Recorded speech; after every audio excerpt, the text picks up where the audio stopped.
Ohio for the daily vlog till CincyCon for the deep between. So today I got a big bag of the new Heavy Breachers printed. They came out really well. They almost went straight from a test print to this finished. There was like very minimal tinkering. If you're wondering why the gun looks so funky there, it's because there's actually two different weapon options on these guys, and rather than go through and have two different models, it's the same model, and you can just glue on whether you want LMG like that there, or if I can dig one out, if you want the alternative option, which is a flamethrower. So it works off the same model, which is kind of nice. The fitting is a little tight, so I might have to work on sizing for the attachment bit, or do a little filing to make these guys good. I might have to print more of the attachments before CincyCon, we'll see. But yeah, pretty happy with all them. Getting close to the end of printing and inventory. This time next week I will be at CincyCon, or probably wrapping up the night, I guess. So it's less than a week away. I'm really excited. Can't wait to meet some folks and play test, and kind of see how it's received. So today for the video, just thought I would talk about something in the lore of the universe, the Tri Block, the 3 blocks, essentially like the spheres of political power on Earth. They'll play out over the first 3 years of releases for the game. At least that's how I kind of imagine all this unfolding. The setting, really, it's not going to be a game where you go super heavy into like a single faction, or each faction. There'll be bits and pieces constantly released for anything that comes along, but it's going to be, there's a lot of moving pieces, a lot of different factions, and I think that's kind of the space that I want to play in for this game, continually introducing new things and letting people experiment with it. It does, because of the lore, it does allow for a lot of variety, this kind of multiversal thing. And but yeah, so for the first year, the Tri Block that is going to be focused on is the European technocracy. Got these guys here that's primed. I don't know if I've shown this on the channel. I think I did. I think I showed a painted version. It's a little bright there. But one of these big centuries. That guy's going to come with 2 different poses. The swashbuckler, if you've seen that model. I think I've got one in here. This guy, these guys. So it's that faction. And they are, as the name kind of implies, seeded through Europe. It was kind of the front runner of technology at one point on Earth. They were a true technocracy, the best people for the different positions, and it just led to like an explosion of productivity and efficiency, and just a really great way of a lifestyle for them. And over time, by the time that things are taking place for the game now, it's very different. You have like this very separated stratus I don't know if that's the right word, but it's very segregated segment. It's a way of life there where you have like these really well-off haves and the not so well-off have-nots.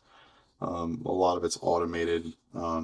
They're all of the different factions at play on Earth have different relationships with robotics, AI, things like that. There's a bit of lore to the why and the how that all plays out. But from the case of the technocracy, um, they're not as big on like hyper intelligent robotics and AI, but they use a lot of automation, which kind of is a good and a bad thing for them. So then the one for next year that I'll get focused on is the United American States. Uh, the game mirrors, our world, our Earth, but it's definitely different. So rather than the United States of America, they're the United American States, and it runs essentially all the way up through Greenland, Canada, all the way down to the bottom of South America.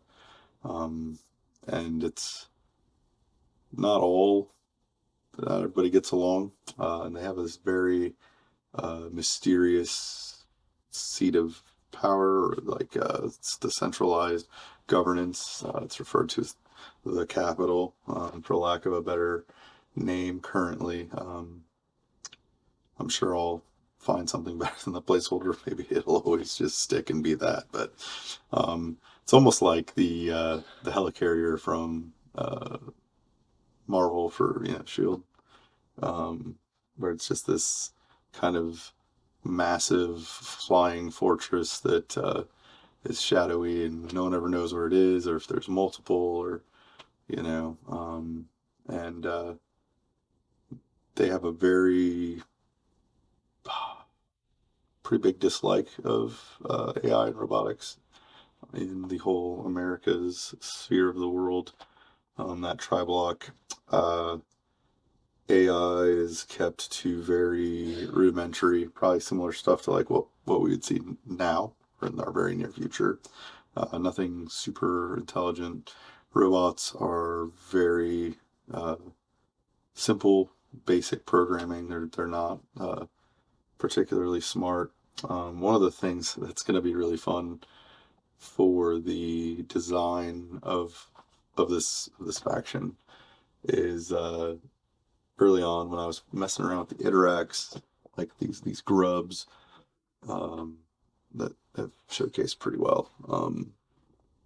The kids were like, oh, they're like big backs, which is kid lingo nowadays for fat.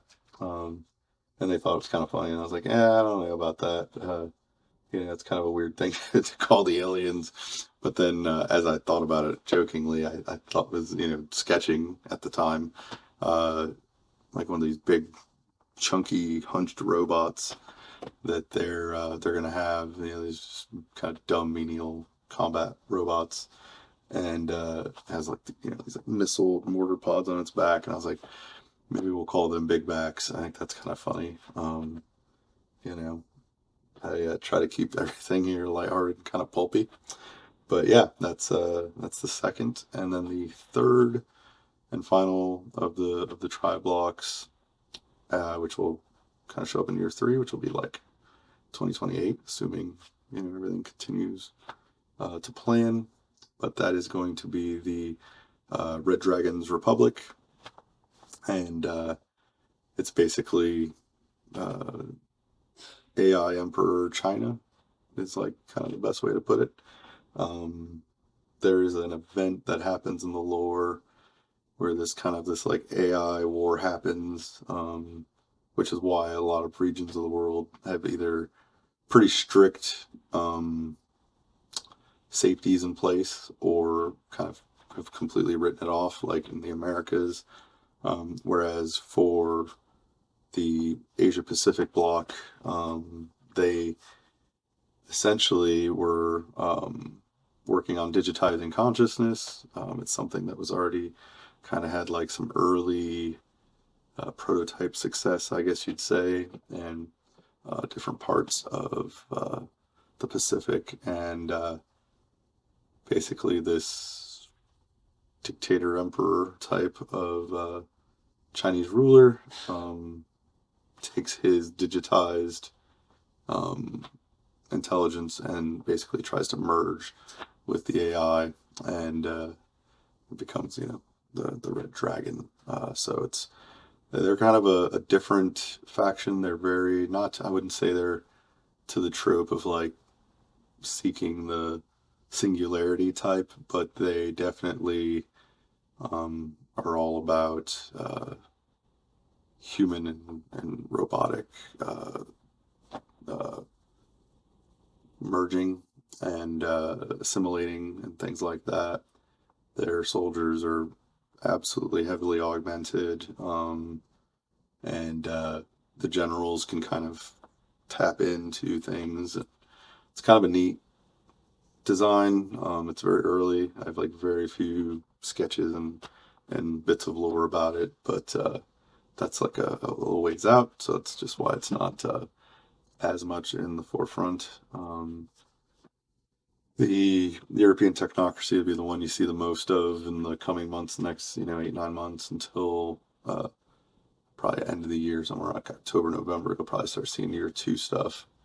Even though there's a decent amount of art and lore already put together, there's no models yet. But yeah, just a little bit about the Tri Blocs. I like the idea of, the game takes place like in a decent future setting. It's not, thousands of years away, but it's also not like decades to 100 years away either. It's not super near future, but it's also not super far future.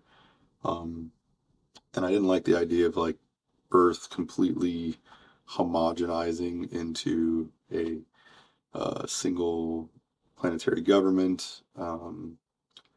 There's definitely some amount of attempts to that through the lore, and there's definitely at the point of the game setting a very uneasy alliance between the Tri Blocs, just because of the other powers that exist within the game's universe. Earth is kind of slowly starting to band back together again from a pretty fragmented point in history. So yeah, just that's kind of for kind of quick and dirty about what the Tri Blocs are, and when you're going to see more of them. Tomorrow I'll have more free time in the day since it's the weekend. So tomorrow and Sunday I'm going to try to put in, do some more like showing game mechanics and things like that. I might even try to like record a few activations or like a round of play to kind of show off. I think that'd be kind of cool. So yeah, again, channel growth and reception's been great. Just crossed 200 subscribers. It's a huge deal. This all got started back in August. Things got started, but nothing was really out on the internet until like November. So to think that in about 3 months, a couple hundred subs on YouTube and Instagram kind of growing, and not seeing quite the conversion over into like the tribes and stuff, but then again, people haven't seen enough of the game to want to be like a subscription loop for the models yet. So I understand that, but yeah, just wanted to extend my thanks, and if you're not subscribed, consider it. If this is the kind of thing that's interesting to someone feel free to share it, and all that stuff goes a long way to a small creator. So till tomorrow.